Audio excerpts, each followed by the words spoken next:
and welcome to EBC World, the voice of Pan-Africanism. It's me, Magdalena. See you with the daily updates. Do stay with us.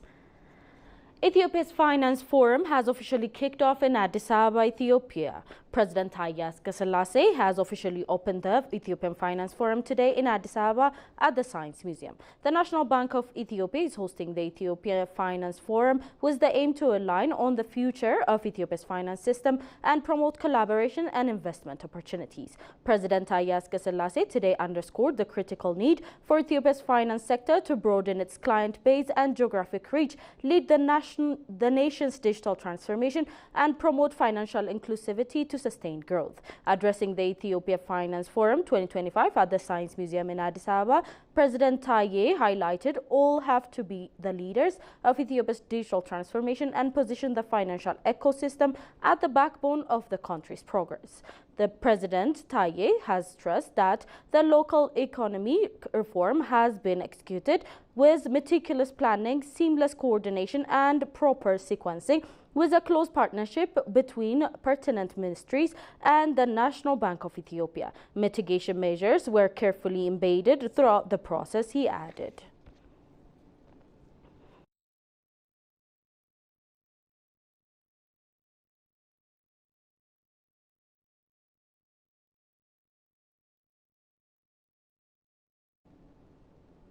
The National Election Board of Ethiopia, NEBE, announced that the Tigray People's Liberation Front, TPLF, has been officially deregistered as a political party effective of May 13, 2025.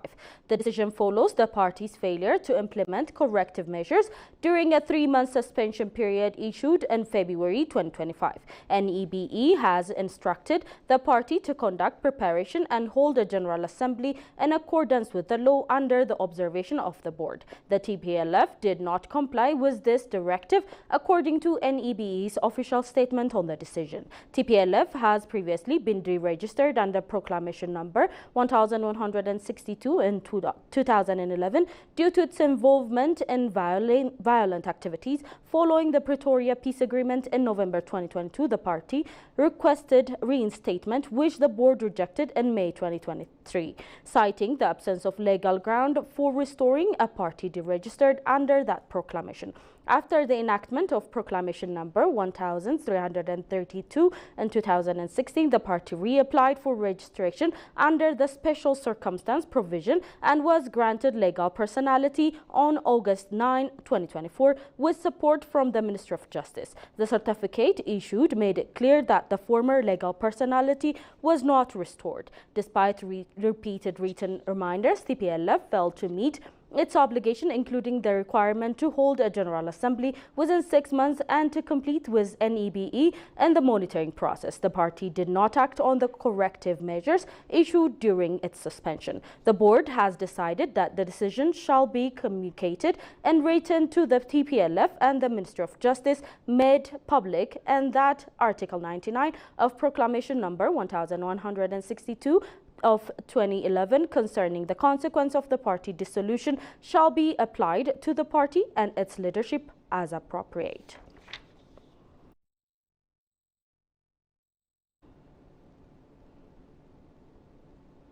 Ethiopia's Tourism Minister Salamawit Kasa revealed the government's ongoing effort to position the tourism sector as a transformative force for economic growth and international engagement. Over 40 UK-based journalists, travel writers, and media professionals gathered in London on 14 May 2025 for the Africa Travel Show media event, a high-profile platform dedicated to Ethiopia's tourism promotion.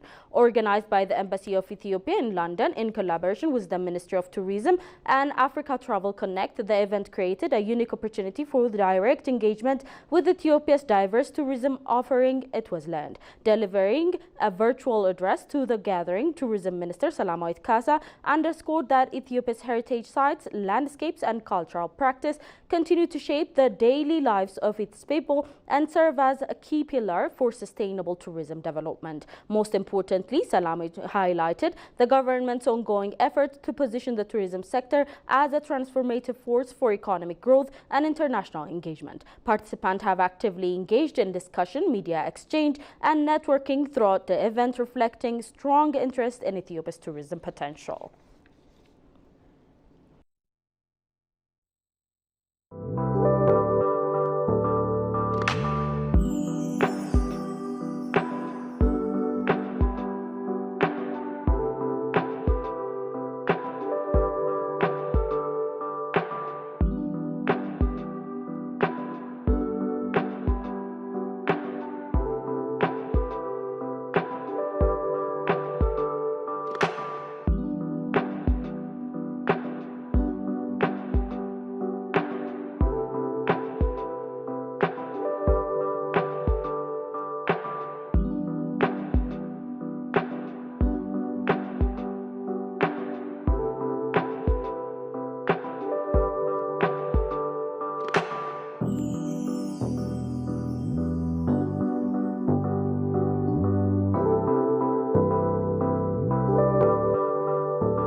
The Government Communication Service says Seeing China, fostering Ethiopian-China media collaboration, showcases the celebration of vision and creativity between the peoples of China and Ethiopia. The two nations deepen their collaboration with the launch of China Hour at the event held at Addis Ababa University. Shagai Matau has the details. 3, 2, 1. The Ethiopian-China Hour broadcast and Chinese program showcase are now officially. Ethiopia and China launched a new chapter with media partnership at the Ethio-China Media Collaboration event held at Addis Ababa University. The event marked the launch of China Hour on Ethiopian state television and introduced a showcase of Chinese audiovisual content across several Ethiopian media platforms. Speaking at the ceremony, Minister of the Government Communication Service Leggese Tulu says the initiative is a celebration of vision, creativity and solidarity between Ethiopia and the People's Republic of China as the two nations mark the 55th anniversary of their diplomatic relations. Today's event, Seeing China, fostering China-Ethiopia media collaboration, is not merely a showcase of program or a platform for policy dialogue. It is a celebration of vision, creativity, and solidarity between Ethiopia and the People's Republic of China as we mark the 55th anniversary of our diplomatic relations. This gathering, made possible through the collaboration between the National Radio and Television Administration of China, the Government Communication Service of Ethiopia, and the Chinese Embassy in Addis Ababa, is an important component in the ongoing evolution of our media relations. The minister also indicated that this collaboration is crucial to strengthen media ties between the two nations with regard to creativity, training, co-production and capacity building. These initiatives speak to a shared commitment to creativity, training, co-production and capacity building that benefits both our media industries and our citizens.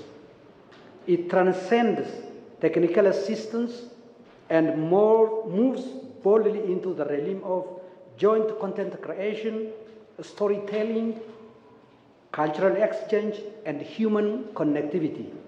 We live in an era defined by connectivity, but also challenged by disinformation and cultural misunderstanding.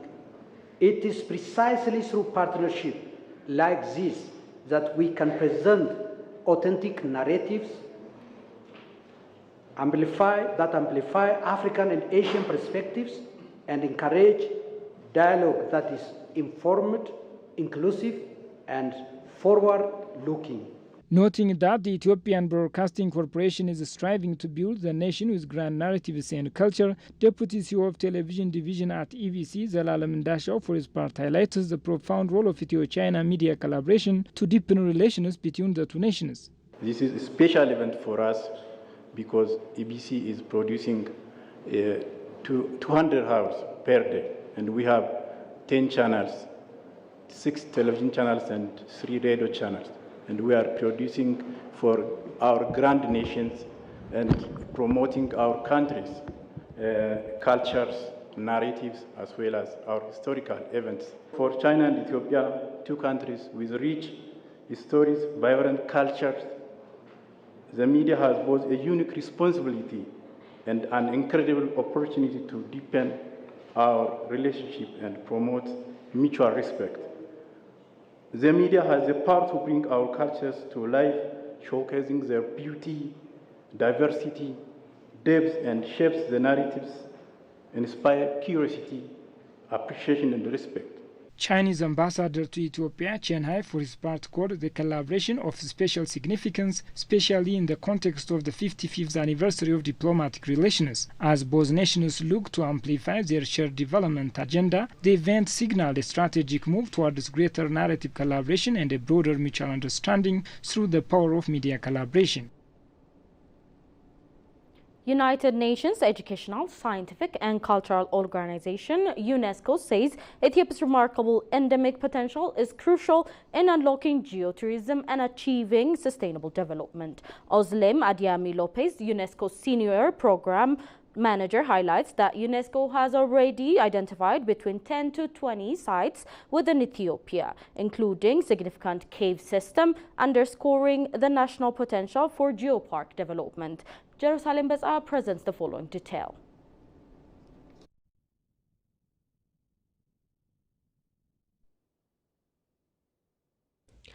The three-day workshop on the role of UNESCO Global Geoparks and Geotourism for Sustainable Development, co-hosted by the Ministry of Tourism and UNESCO, explored ways to boost tourism potentials. Speaking to Ethiopian news agency, Ozlim Adiaman Lopez, UNESCO Senior Program Manager, emphasized the transformative rich potential in Ethiopia. The manager also pointed out that UNESCO designates significant natural, historical and cultural sites and acknowledges countries' work in education, conservation and promotion. She clarified that geoparks are UNESCO's newest designation, playing a key role in geological heritage conservation and the advancement of sustainable development. I promote and I help UNESCO member states for the development of a concept called UNESCO Global Geopark. So this is one of UNESCO designation. So UNESCO designate the important sites. These could be historical sites, this could be natural sites. And UNESCO recognize the work done by the country in the sites for the promotion, for the education and for the protection of these important sites. And we have several World Heritage, Biosphere Reserves and geoparks. So geopark is the most recent designation of UNESCO.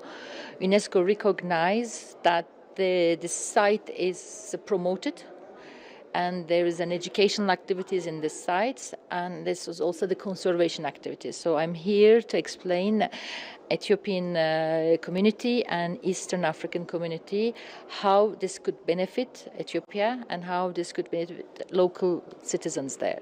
Ozili Mariama Lopez also emphasized Ethiopia's distinct advantage due to its wealth of tangible and intangible heritage. As the cradle of humankind, Ethiopia offers a rich tapestry of cultural and natural assets encompassing indigenous knowledge systems, religious practices and varied landscapes, she emphasized. Ethiopia is the center origin of humanity, so we have very deep culture. So Ethiopians' cultural heritage is immense. So we have high number of World Heritage recognitions. So the culture is very rich here. Nature is very rich. So this is the origin of the world. We can see how the world is created. So history of Earth here geologically, and we have intangible heritage. We have indigenous communities, local communities, different rituals, different religious activities. So in Ethiopia we have everything together. And UNESCO can recognize what we have here, and then that can bring these sites to global scale that whole world can recognize. She further elaborated that UNESCO has already identified between 10 and 20 sites within Ethiopia, including significant cave systems, underscoring the nation's potential for geopark development. In Ethiopia, you have 10-20 sites that could be geopark tomorrow. So Fomar, for example, Fomar is a site. It's UNESCO World Heritage tentative list for cultural heritage. So UNESCO, Ethiopian government submitted that dossier because cultural heritage component of this cave is very important. But this cave is a natural heritage. So this is the longest cave in Africa. But it's this connection. So how we connect the cave's geology, cave's natural aspect with people's cultural heritage there. So most known concept is the cultural heritage. That's why this site is nominated as a cultural heritage site because of the religious aspect. The country's ongoing effort to develop geoparks and improve its tourism sector through a national policy framework has encouraged UNESCO to enhance its commitment to supporting these efforts, she emphasized. According to the Ethiopian Ministry of Tourism, Ethiopia currently boasts 12 UNESCO World Heritage Sites, 6 entries on the Intangible Cultural Heritage List, and 5 Biosphere Reserves.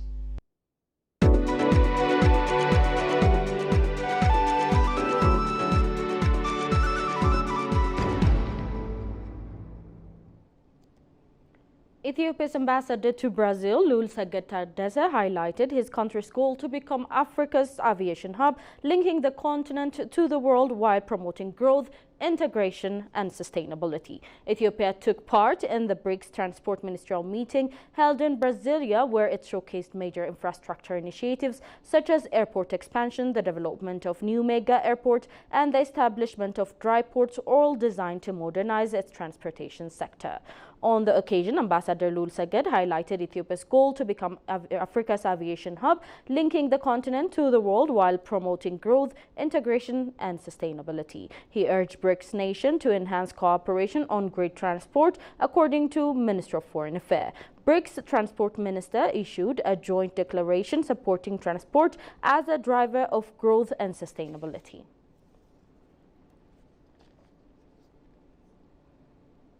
That's all we had for today's update, but before I go, let's have a recap of the top stories once again. President Taye Asqueselase stressed the need to expand financial service and champion digital transformation.